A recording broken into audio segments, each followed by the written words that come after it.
Now, to get you caught up on where things stand right now, here's what we know. There are now 3 confirmed cases of the virus in Maryland. What are the symptoms of the coronavirus, and how is it different maybe than like the common cold or the flu? So the symptoms of coronavirus are very similar to the flu. The primary symptoms of coronavirus are going to be fever and then lower respiratory illness like shortness of breath and cough. We've had 2 positive cases. Patients who came to the emergency department were symptomatic. We have another 10 to a dozen patients now that are presently in the hospital, and we've sent off tests to determine whether or not they have the coronavirus. I have issued a proclamation declaring a state of emergency in Maryland. On March 13th, our governor took firm action to distance us from each other, thereby reducing the probability of spread of the virus. It's about hand washing, really relentless hand washing, and you've got some products here, alcohol-based antiseptic scrubs or soap and water. Either one of those are going to be very good at eliminating it and avoiding touching our faces. So patients with diabetes should take the same precautions that we all should be taking.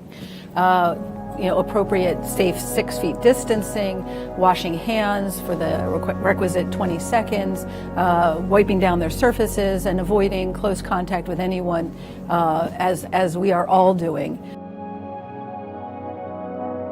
Laura, we are in extraordinary times right now, situation I don't think anyone in the world has ever experienced before to this degree. What went through your mind as soon as you heard about not only the social distancing, but really the orders to stay home? So the first thing that went through my mind is the fact that there are so many people that are going to be stuck in their home with their abuser without a way to get somewhere safely. But we're prepared for that, and again, we're always going to be here for whenever anyone needs us, and we always have the nurses and advocates ready for them. The nurses are cheering you on and talking to you, and you can't see their face, and it was just a surreal experience. One of the best ways to stay involved is through your family and friends. We have to, at this point, use technology for everything it's worth. I would reframe this moment. Instead of it being just a crazy time where everybody's really worried, why don't you look at it as people being given a gift of time? We are being given a gift. How many times are you able to hang out with your kids all day long for extended periods of time? Use the time to rest. Use the time to read. I mean, do the things that you've been wanting to do that you didn't have the time to do. Well, I'm out here on Charles Street, right at the entrance to GBMC. I want to thank the people thanking the nurses. How's that sound? Here we go. Here we go. You're going to see them lined up, and look at that. Wow. 2020, the year of the nurse. Morning. Look at that. They're all lined up. Thank you. Gives me chills. You know, I got my sister-in-law works here. Let me say this personally to you. Thank you. Thank you. And please don't ever grow weary of doing good. Because it's people like you that makes this world go. You're the true heroes.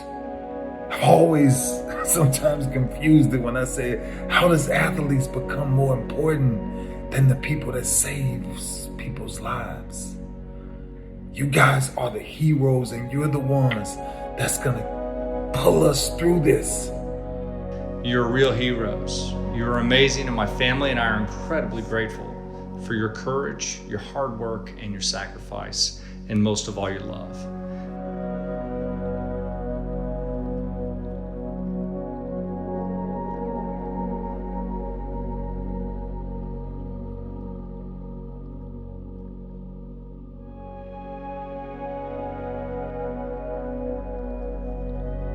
It's like, wow, this is what nursing can turn into. This is what we are, we are their families. I understand we can't keep things closed forever, and that it's just super important not to forget what this has already done and what it can, it still has the potential to do.